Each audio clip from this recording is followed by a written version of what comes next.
कहानी की शुरुआत होती है हमारे बेहद हैंडसम और अमीर हीरो ये जिंग से, जिसके साथ यूना अपनी मोहब्बत का इजहार कर रही होती है। लेकिन तभी यूना की आंख खुलती है और उसे एहसास होता है कि वो तो सपना देख रही थी।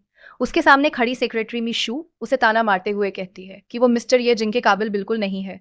यूना इस समय गहरे सदमे में है क्योंकि उसे याद आता है कि वो अभी एक रोमांस नॉवेल पढ़ रही थी और अब वो उसी कहानी के अंदर एक किरदार बन चुकी है। उसे धीरे धीरे नॉवेल का पूरा प्लॉट याद आने लगता है कि इस कहानी की हीरोइन की शादी एक डिसेबल यानी अपाहिज बिजनेसमैन से होती है। यूना को समझ आ जाता है कि वो अब इस नॉवेल की उसी यूना के शरीर में है जो एक बड़ी मुसीबत पैदा करने वाली लगती थी और अपने पति ये जिंग से नफरत करती थी। और अपने पति पिछली यूना ने अपनी शादी की रात ये जिंग को कमरे से बाहर निकाल दिया था और अपने सौतेले बेटे और देवरों के साथ इतना बुरा बर्ताव किया था कि अंत में उसे घर से निकाल दिया गया और उसकी मौत हो गई। अपनी मौत की कहानी याद आते ही यूना का गुस्सा बच जाता है और वो सामने खैरी मिशू को खरी खोटी सुनाना शुरू कर देती है। यूना को पता है कि ये वही सेक्रेटरी है जो ये जिंग को अपने प्यार के जाल में फंसाना चाहती है। वह मिशू की शक्ल और उसकी छोटी टांगों का मजाक उड़ाती है और उसे आईना देखने की सलाह देती है। जब मिशू उसे पलटकर जवाब देती है कि क्या आज तक ये जिंग ने उसे छुआ भी है, तो यूना बड़े आत्मविश्वास के साथ कहती है कि वो और उसका पति हर रात एक दूसरे के साथ बहुत पैशन में रहते हैं। तभी वहां असली ये जिंग की एंट्री होती है और वो यूना की ये बातें सुन लेता है। मिशू फौरन अपनी मासूमियत का नाटक शुरू करती है और ये जिंग से शिकायत करती है कि यूना उसकी बेइज्जती करती है रही है। यूना समझ जाती है कि मिशू उसे फंसाने की कोशिश कर रही है, इसलिए वो भी अपनी एक्टिंग का जलवा दिखाती है और ये जिंग को करीब से देखकर यूना दंग रह जाती है कि वह असलियत में कितना ज्यादा हैंडसम है।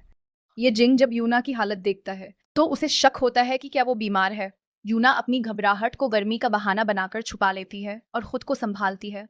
वो जानती है कि इस नॉवेल की यूना ने ही 1 महीने पहले मीशू को ये जिंग की सेक्रेटरी बनवाया था ताकि वो ये जिंग से कहती है कि वह मीशू को काम से निकाल दे।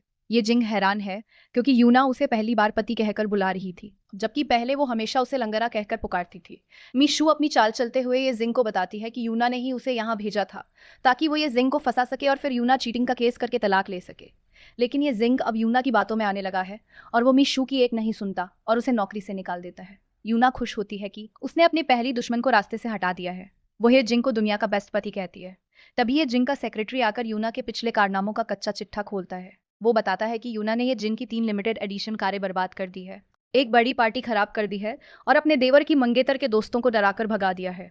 इन सब नुकसानों की कीमत 100 मिलियन तक पहुंच चुकी है। यूना को डर लगता है कि अब तो उसे घर से निकाल दिया जाएगा, लेकिन ये जिंग बिना किसी हिचकिचाहट के सारा पैसा चुकाने का हुक्म देता है। यूना ये देखकर हैरान रह जाती है कि ये जिंग उससे कितनी नफरत करने के बावजूद उसकी कितनी परवाह करता है। वो फैसला करती है कि वो अब ये जिंग को कभी नहीं छोड़ेगी और अपनी जिंदगी उसके साथ खुशी खुशी बिताएगी। तभी वहां ये जिंग का सौतेला बेटा यूरोंग आता है जो अपनी माँ यूना से बहुत चींचता है। यूना उसे एक छोटा बच्चा समझकर डील करने की कोशिश करती है और उसके खराब मार्क्स का मजाक उड़ाती है। यूरोंग गुस्से में उससे बदतमीजी करता है, जिस पर यह जिंग उसे अपनी माँ की इज्जत करने की नसीहत देता है। ये जिंग सजा के तौर पर यूरोंग के सारे कार्ड्स ब्लॉक कर देता है और उसे बोर्डिंग स्कूल भेजने का फैसला करता है। इसके बाद यूना अपने कमरे में जाती है और वहां रखे महंगे कपड़े और ज्वेलरी देखकर अपनी अमीरी का आनंद लेती है। लेकिन तभी ये जिंग का छोटा भाई यचेन वहां गुस्से में आता है। वह यूना पर चिल्लाता है कि उसे उसकी गर्लफ्रेंड लिन से माफी मांगनी होगी। यूना को याद आता है कि लिन इस कहानी की असली विलेन है, जिसने पिछली यूना को पानी में धक्का दिया था। पिछली यादों में दिखाया जाता है कि कैसे लिन ने एक महंगी पेंटिंग दिखाकर यूना को चिढ़ाया था और बदले में यूना ने वो पेंटिंग फादर दी थी। यूना अब अपनी स्थिति सुधारने के लिए कमरे से बाहर भागती है और सीधे ये जिंग की गोद में जा गिरती है। यचेन अपने भाई से शिकायत करता है कि यूना ने उसकी मेहनत से खरीदी पेंटिंग बर्बाद कर दी। ये जिंग को पुरानी बातें याद आती है कि कैसे वो और यूना बचपन के लिए मंदिर की हजारों सीढ़ियां चढ़ी थी। उसे समझ नहीं आता कि आखिर यूना इतनी कैसे बदल गई। वह यचेन को समझाकर वहां से भेज देता है और यूना से कहता है कि उसे कल लिन से मिलकर माफी मांगनी होगी और उसे अपना एक कीमती पर्स गिफ्ट में देना होगा। यूना को अपना महंगा पर्स देने का मन तो नहीं है, लेकिन वो ये जिंग की बात टाल नहीं सकती। अगली सुबह यूना तैयार होकर लिन से मिलने जाने की तैयारी करती है, लेकिन तभी वो लिन की फोन पर हो रही बातें सुन लेती है। लिन कह रही होती है कि वो यचेन के जरिए यूना को घर से बाहर निकलवा देगी और फिर ये जिंग और उसकी जायदाद पर कब्जा कर लेगी। यूना अब समझ जाती है कि लिन के इरादे क्या है और वो उसे सबक सिखाने का मन बना लेती है।